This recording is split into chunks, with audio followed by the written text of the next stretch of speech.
Good morning, or good afternoon, or good evening, wherever you are seeing this, whenever I should say. We are back. And this time we're talking about why TikTok is terrible. Now, I don't know if Jacob thinks it's terrible, but I'm just going to give out my bias right off the bat in framing the question. Why is it terrible, Jacob? What do you think? Well, there's a couple of reasons. I'll give you one right now. Is that just look? There's a few things. I will go with this first. Last year, Ruben, even this year, there are these TikTok events that happen where young people watch them and they see somebody like destroying a bathroom. And so last spring, we had bathrooms destroyed, like broken, the toilet, the sinks, and so much damage, so much. And you know what? We don't have that many restrooms on our campus. It caused such havoc. And where I was asking the kids, like, what's going on? Why are kids breaking? Why are they doing this?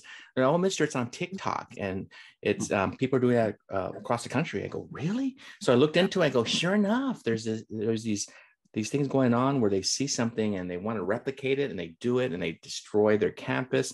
And you know, Ruben, I just hate that. I feel bad for the kids who really have to use the restroom and then they're not able to. And then there's other things like that where they're copycatting, right? And they're doing things that sometimes are very dangerous. So that's one of the first things that came to the top of my mind when I heard about this topic that we're talking about TikTok. And I just can't stand it, dude. So I guess what you're saying then is the social media influence you believe is a bit too strong. Oh yeah, big time. Big time. It's affecting the kids, and they're emulating. They're like I said, they're being copycats, and they're doing things like destroying property. Would you say there's a comparable social media app for adults that's as strong, or you think it's just? I don't think there's apps where I don't see adults doing that. Well, I might be wrong though. I mean, I'm not saying doing like destroying things, but something else. Maybe it could be. Do you think Facebook has the same kind of influence on adults? I don't know. I'm just asking. I think that's a good question. The only thing that hit my mind right now when you share that is that I remember it was a summer or two ago where people were going into the streets. They were upset about the Floyd verdict, or at least the case itself. They were upset about people, Black Lives Matter and all. And I think a lot of that came out of the social media. So if you're asking that, yeah, I guess it is comparable. I mean, if you look at people being stirred up, and I think social media has been used to stir up people. Sure. So is there any other reason you don't like TikTok, or would that pretty much sums it up? No, I mean, recently talked to a colleague, Frank Sacramento, which we'll have here on Pod and Deliver. And we were just talking about how a lot of these videos, Ruben, and you know this, they're like 10, 15 seconds long, and the kids are just scrolling fast. And so, and their attention span seems like it's decreasing, So in class, I feel like you have to keep going because they get zoned out. They want to like go ahead and just phase me out and go on to the next thing.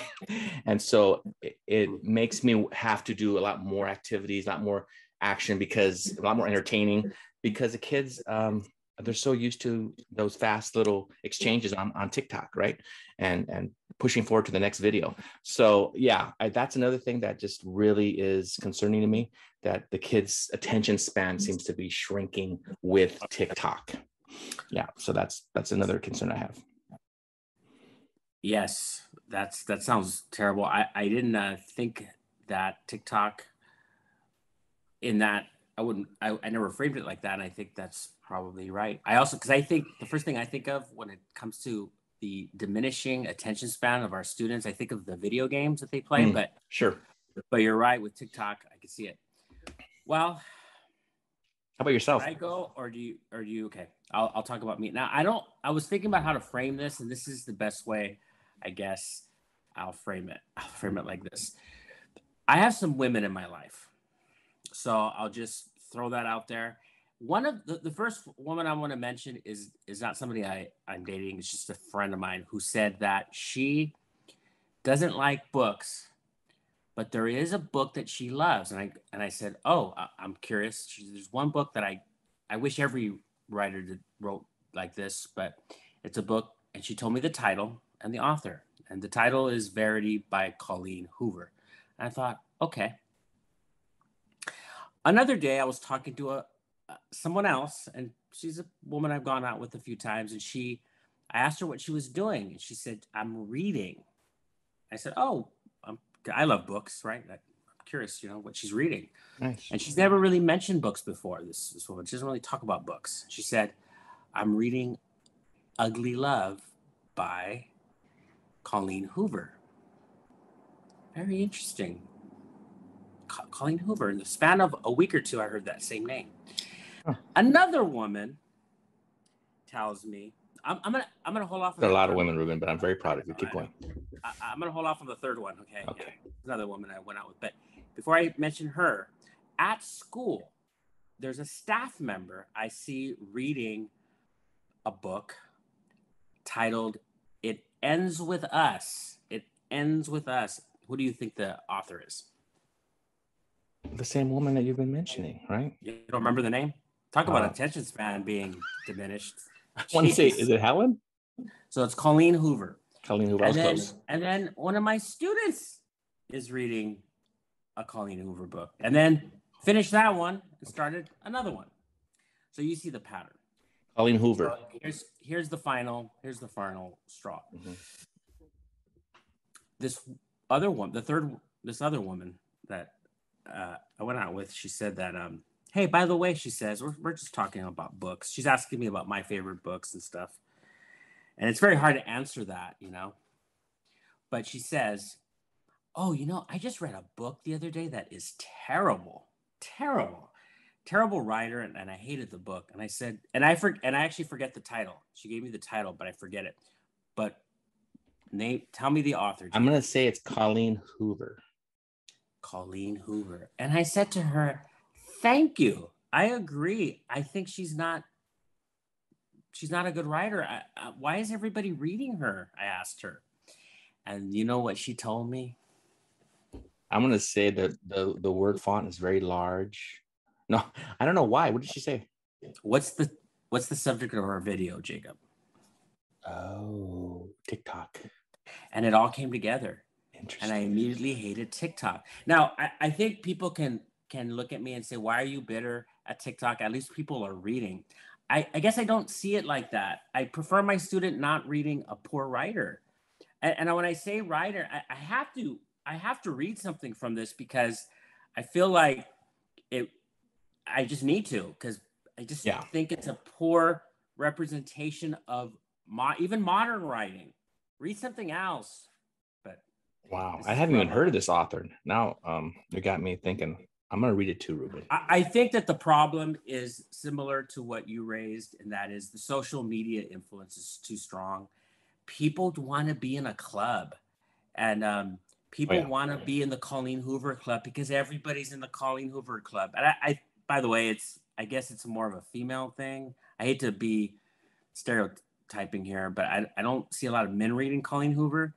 But again, I'm sure there's tons of men who read her. So I do want to say that when we look at books, at least for me, when I pick up a book of fiction, so this is a woman who writes novels. This is not nonfiction, but I look for psychological insight into characters.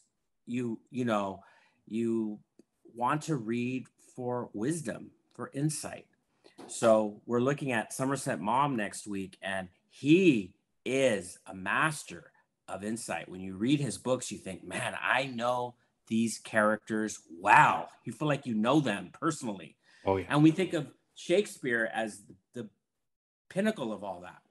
But I'm not trying to put her on that same level or even near. I mean, just give me something. But listen to this. She has this guy over. This is, by the way, I'm reading from a book titled Verity, okay? And I would say that, I know, is this interesting or should we just stop this video? Is this okay that we still talk about this? I'm a little curious, Ruben, so okay. Keep going. So I do want to say that I'm hoping people are still watching, this video. It's a little different, I know. But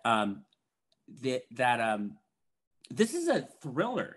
So she doesn't typically write thrillers, but this one would be under the category of thriller or murder or mystery. Okay. But look what she writes here.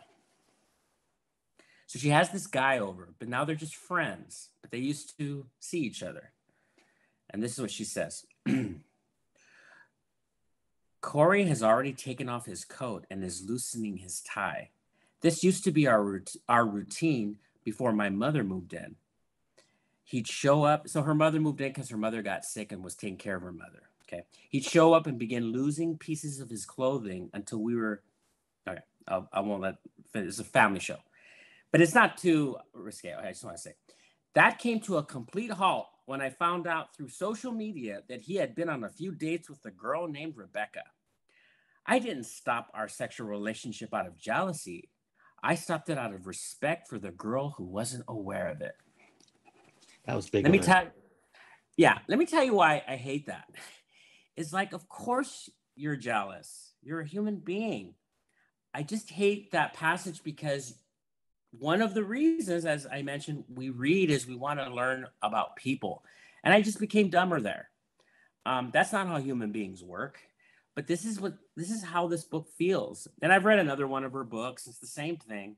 Couldn't finish it. Very boring. And the rest of this book is written as if a 13-year-old girl wrote a mystery thriller, you know, not to insult 13-year-old girls. Wow. So please don't send me emails, but it just feels like a first draft, and then I just started reflecting on TikTok, you know, and it's like the push and the influence to get people to do something, to be part of the club. I just wish they recommended better books.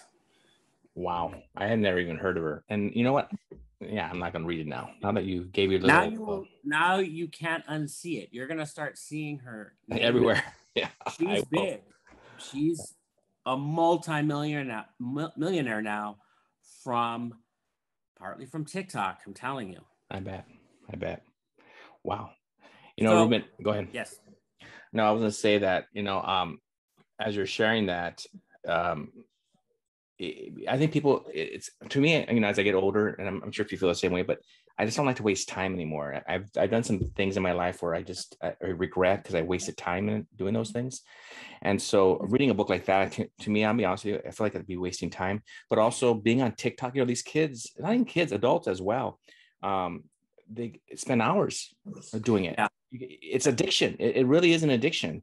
And so I totally agree. That's exactly why 10 years ago I would have said, hey, they're reading something. I don't think that anymore. Mm-mm. It's like, no, don't read this.